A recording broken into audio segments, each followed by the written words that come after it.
창세기 37장이고요. 1절로 11절입니다. 창세기 37장 1절로 11절 한 절씩 교독하겠습니다. 제가 먼저 1절 읽을게요. 야곱이 가나안 땅 곧 그의 아버지가 거류하던 땅에 거주하였으니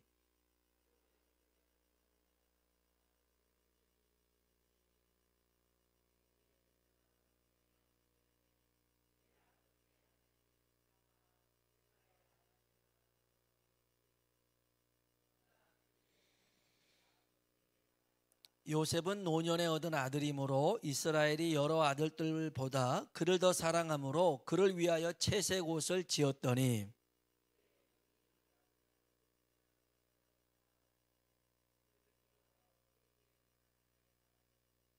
요셉이 꿈을 꾸고 자기 형들에게 말하매 그들이 그를 더욱 미워하였더라. 우리가 밭에서 곡식단을 묶더니 내 단은 일어서고 당신들의 단은 내 단을 둘러서서 절하더이다.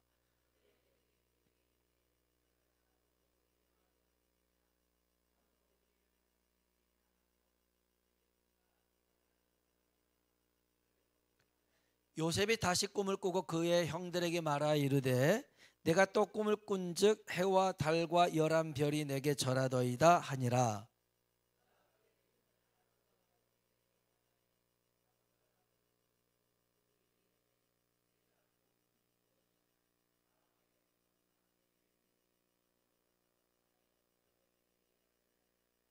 같이요.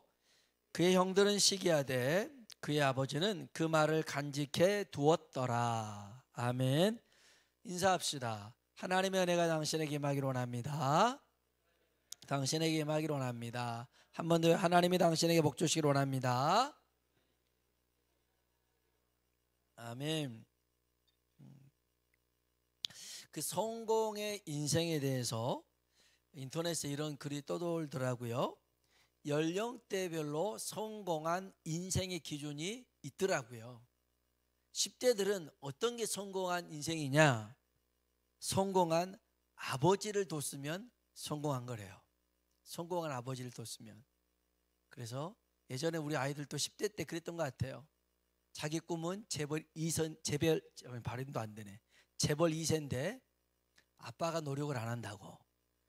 내가 재벌을 돼야 되는데 재벌 2세가 돼야 되는데 그게 안 된 거에 대해서 그렇게 말한 적이 있는데 10대는 성공한 아버지를 뒀으면 성공하는 것이고 20대는 학벌이 좋으면 성공한 것이고 30대는 좋은 직장에 다니면 성공한 것이고 40대는 2차를 쏠 수 있으면 성공한 것이고 50대는 공부 잘하는 자녀가 있으면 성공한 것이고 60대는 아직 돈 벌고 있으면 성공한 것이고 70대는 건강하면 성공한 것이고 80대는 아내가 밥 차려주면 성공한 것이고 90대는 전화 오는 사람 있으면 성공한 것이고 100세는 아침에 눈 뜨면 성공한 것이고 이렇게 참 웃기기도 하고 슬프기도 하는 우픈 얘기들이 있는데 여러분은 성공의 기준을 무엇이라고 생각하십니까? 무엇이 있으면 성공한 거? 무엇이 됐으면 성공한 것일까?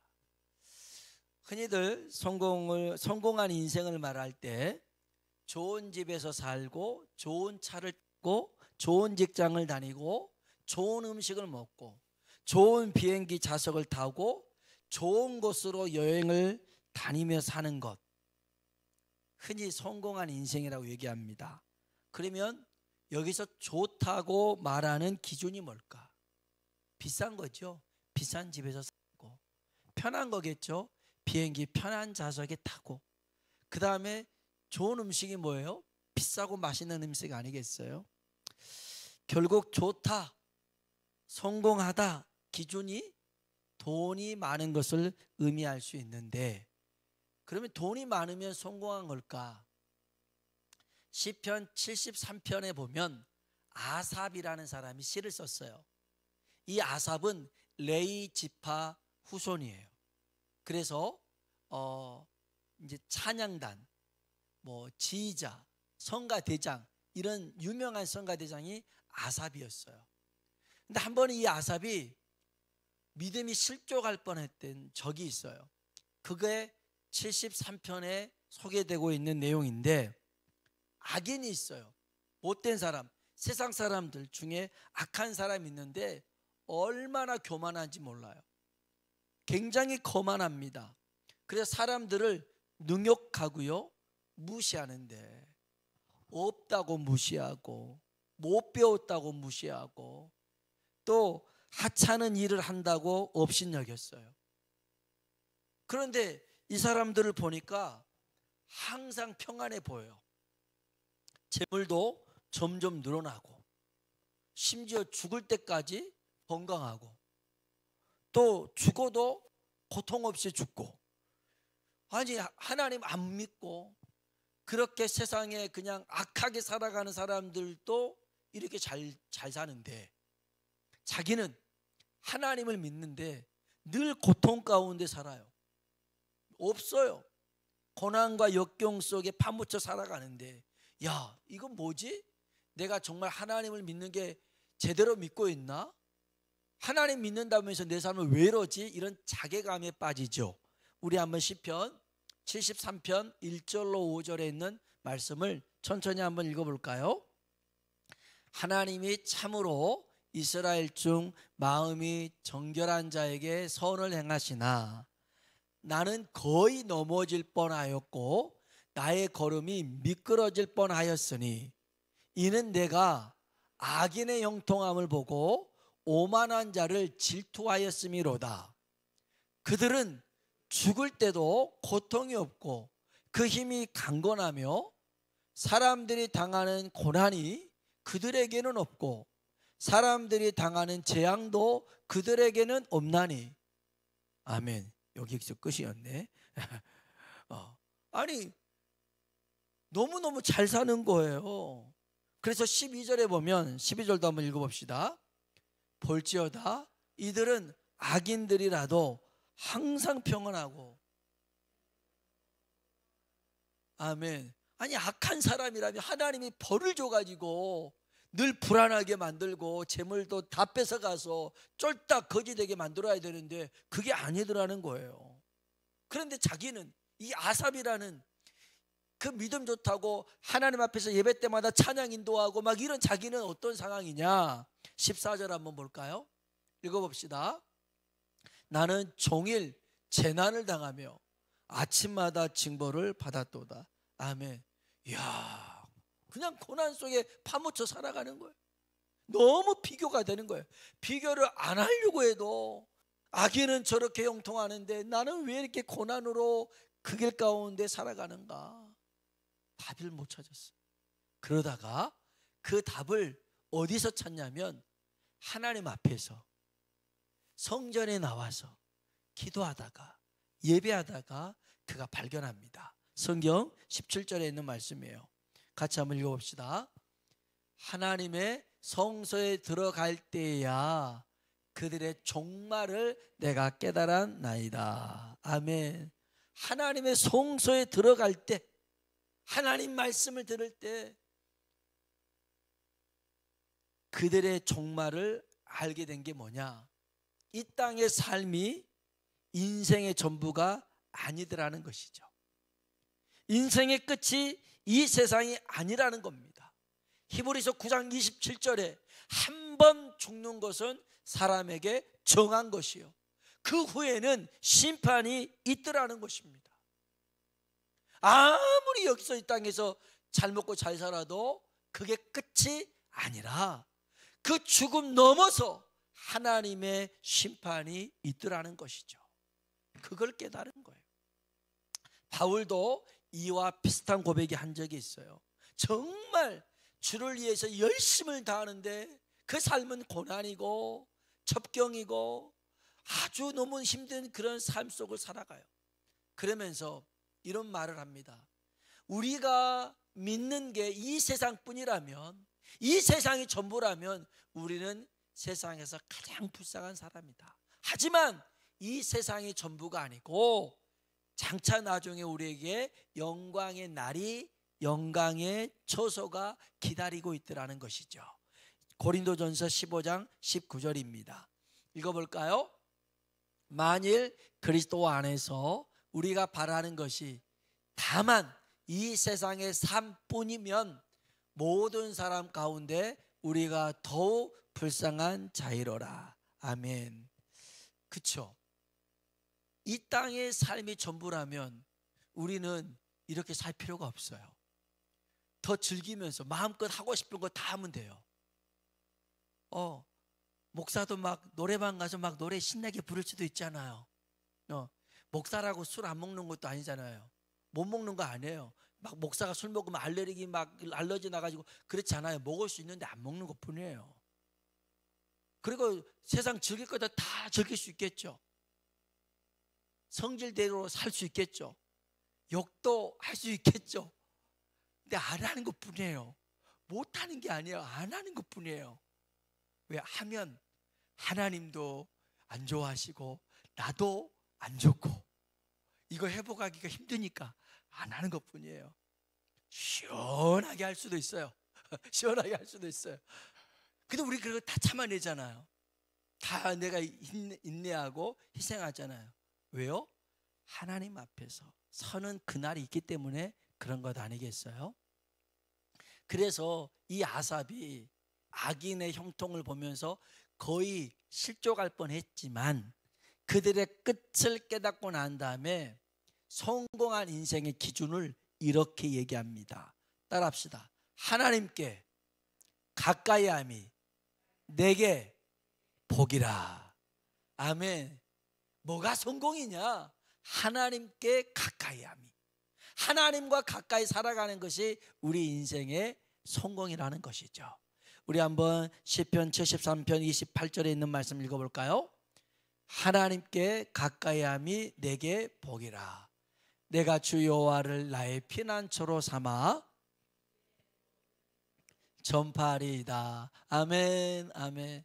여러분, 하나님께 가까이 함이 우리에게 복인 줄로 믿습니다. 창세기 37장은요 야곱의 족보 얘기로 시작합니다. 여기서 야곱의 족보가 의미하고 있는 게 뭐냐면 이제 야곱은 이렇게 해서 번성합니다 라고 37장부터 50장까지 무려 14장에 걸쳐서 야곱의 그 족보를 설명을 합니다. 그런데 이 얘기를 통해서 우리가 지난 시간 봤지만 36장에 누구 족보 얘기 나오냐면 에서에 대한 족보 얘기 나옵니다. 에서도 나름 세상 기준으로 봤을 때는 성공한 것 같아요. 그러나 좀 전에 말했듯이 성공의 기준이 뭐냐? 세상에 있는 부와 명예와 그 권력을 진다고 해서 그게 성공이 아니라 하나님께 가까이 함이 성공이라는 것이죠. 요셉처럼 하나님과 함께하는 것이 형통이라는 것입니다. 그래서 하나님과 함께한 하나님의 언약이 이루어진 사람이 누구냐면 야곱이라는 거예요. 야곱. 에서는 한 장으로 끝나버렸지만 야곱 얘기는 14장에 걸쳐서 하나님의 언약이 이 사람에게, 이 후손에게 어떻게 임했는가를 설명해 주고 있어요. 이런 믿음의 가문이 되길 주의 이름으로 축복합니다. 그런데 특이한 게 있어요. 지금 야곱의 족보다라고 얘기하면서 누구 얘기부터 시작하냐면 요셉 이야기가 시작이 됩니다. 성경 볼까요? 창세기 37장 1절 2절입니다. 같이 한번 읽어보겠습니다. 야곱이 가나안 땅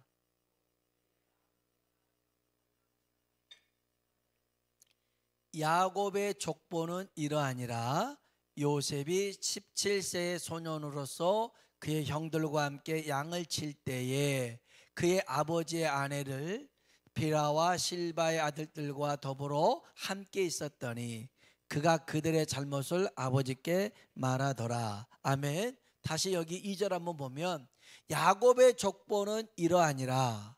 그러면 야곱에 대해서 얘기하든지 야곱의 첫 번째 장자가 누구죠? 제가 너무 큰 기대를 했나요? 야곱이 12아들을 낳는데, 예, 맞아요. 야곱의 장자는 르우벤이에요. 르우벤. 그런데 야곱의 족보는 이러하니라 르우벤은 이렇게 시작돼야 되는 거예요. 근데 르우벤이 장자로 등장하지 않아요. 요셉이 등장합니다. 이 이유에 대해서 역대상 5장에 설명합니다. 왜 르우벤이 아니고 요셉이 등장한가? 역대상 5장 1절로 2절 볼까요? 읽어봅시다. 이스라엘의 장자 르우벤의 아들들은 이러하니라. 르우벤은 장자라도 그의 아버지의 침상을 더럽혔으므로 장자의 명분이 이스라엘의 아들 요셉의 자손에게로 돌아가서 족보에 장자의 명분대로 기록되지 못하였느니라. 유다는 형제보다 뛰어나고 주권자가 유다에게서 났으나 장자의 명분은 요셉에게 있으니라. 아멘.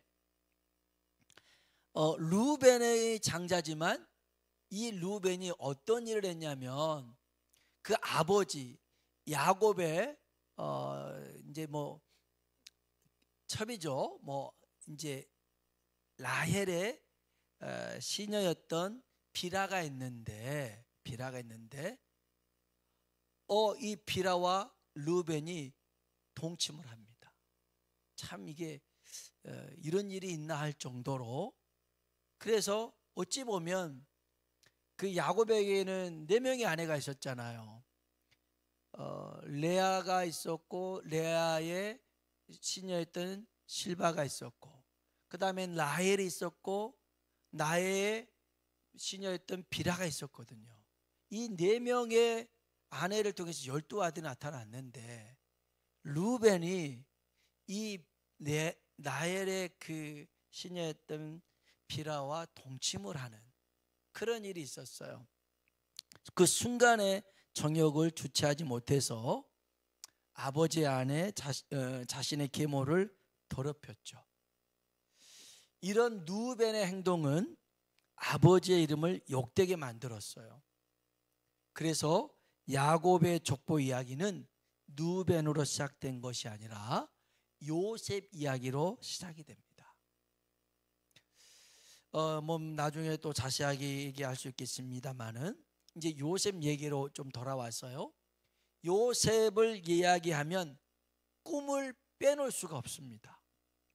요셉의 인생은 꿈으로 설명할 수가 있는데 오늘 우리가 읽은 본문에 보면 2번 꿈을 꿔요.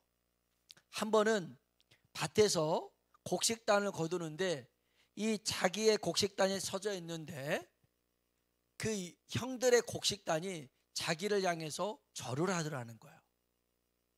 이 꿈을 꾸고 형들한테 얘기합니다. 형들이 좋아하겠어요? 싫어하겠죠. 이 좀 눈치라도 있어야 되는데 눈치가 없는 것 같아요. 또 꿈을 꿨어요. 이 요셉이 있는데 해와 달과 11별이 자기한테 절을 한 거예요. 저 같았으면 혼자만 품었을 거예요. 근데 또 형들한테 형들 내가 꿈꿨는데 아버지 내가 꿈꿨는데요 해와 달과 11별이 나한테 절을 합디다. 형들이 좋아하겠어요? 안 좋아하죠. 그때부터 더욱 이 요셉을 미워하는데 이렇게 2번 꿈을 꾼 것이 끝이 아니에요. 나중에 보디발의 감옥 안에 있을 때에 그 술 맡은 간호장, 똥 맡은 간호장이 꿈을 꾸잖아요. 꿈 해석을 또 요셉이 해줍니다. 나중에 또 바로가 꿈을 꿨을 때 꿈 해석을 또 요셉이 해줍니다. 그래서요 요셉은 꿈 때문에 고난을 당하고 꿈 때문에 사람을 도와주고 꿈 때문에 꿈을 통해서 하나님의 뜻과 계획을 이루게 됩니다. 그래서 요셉의 별명이 뭐겠어요? 꿈꾸는 자입니다. 꿈꾸는 자. 한 번은 요셉이 아버지 명령으로 형들의 안부를 물으려고 도단으로 갑니다. 그때 형들이 요셉이 오는 것을 보고 이렇게 얘기합니다. 성경 볼까요? 창세기 37장 18절로 19절입니다. 읽어볼까요? 요셉이 그들에게 가까이 오기 전에 그들이 요셉을 멀리 보고 죽이기를 꾀하여 서로 이르되, 아멘. 어떤 사람이 온다고요? 꿈꾸는 자가 오는도다. 아, 이 꿈꾸는 꿈쟁이가 오구나.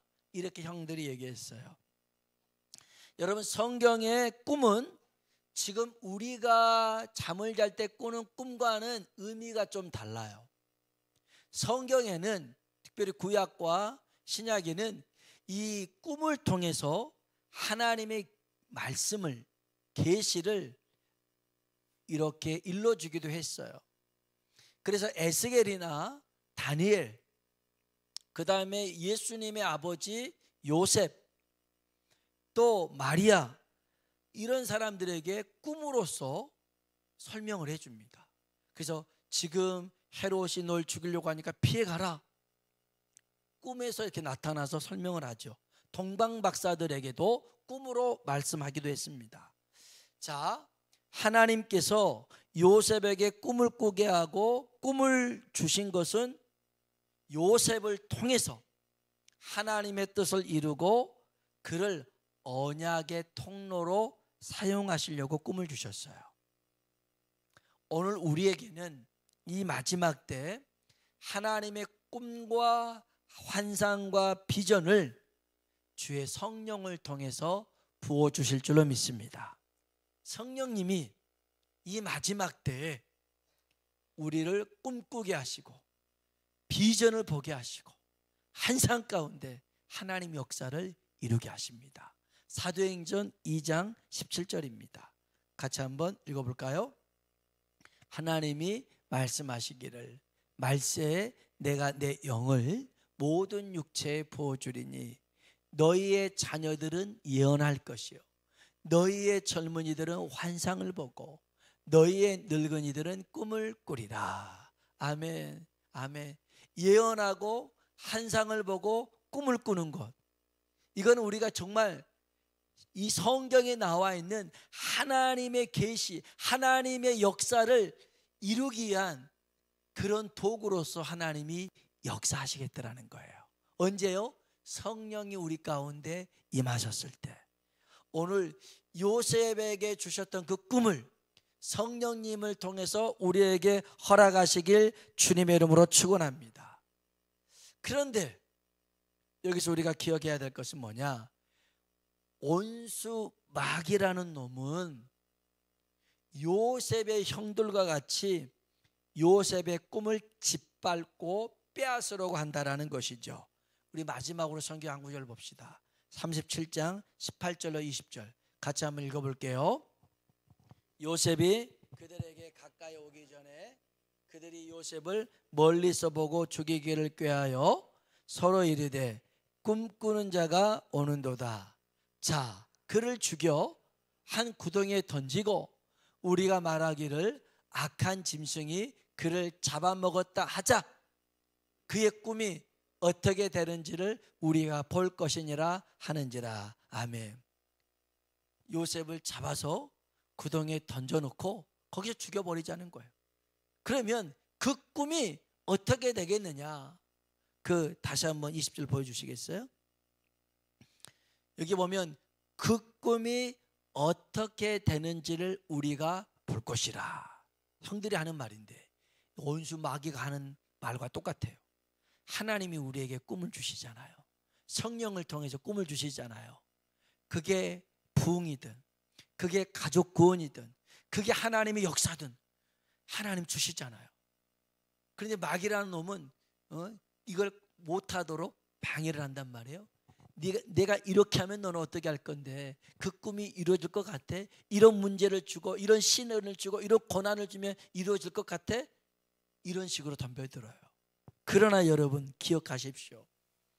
아무리 요셉의 형들이 발버둥을 쳤어도 요셉을 향한 하나님의 뜻이 이루어진 줄로 믿습니다.